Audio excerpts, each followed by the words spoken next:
மேற்கு ஆசியாவில் நிலவும் புவிசார் அரசியல் நெருக்கடியின் தாக்கங்களை எதிர்கொள்ள 130 மில்லியன் ரிங்கெட் மதிப்பிலான சிலாங்கூர் பின்னடைவு வலுவூட்டல் தொகுப்பை மாநில அரசு அறிமுகப்படுத்தியுள்ளது.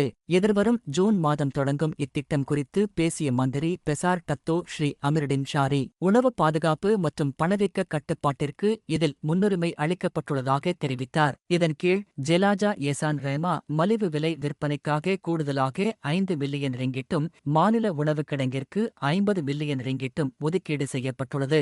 மேலும் குறைந்த வருமானம் ஈட்டும் 50,000 குடிமக்களுக்கு கித்தா சிலாங்கூர் வவுச்சர் திட்டத்தின் கீழ் மாதம் 100 ரிங்கிட் வீதம் 6 மாதங்களுக்கு வழங்கப்படவுள்ளது.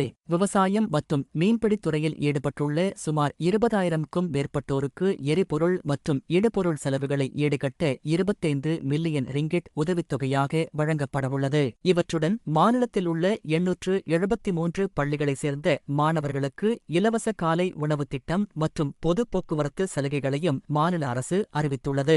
சவாலான பொருளாதாரச் சூழலில் இருந்து மக்களை பாதுகாக்கவும் மாநிலத்தின் நீடித்த வளர்ச்சியை உறுதி செய்யவும் இந்த தொகுப்பு திட்டம் உதவும் என டத்தோ ஸ்ரீ அமிருடின் ஷாரி உறுதிபட தெரிவித்தார்.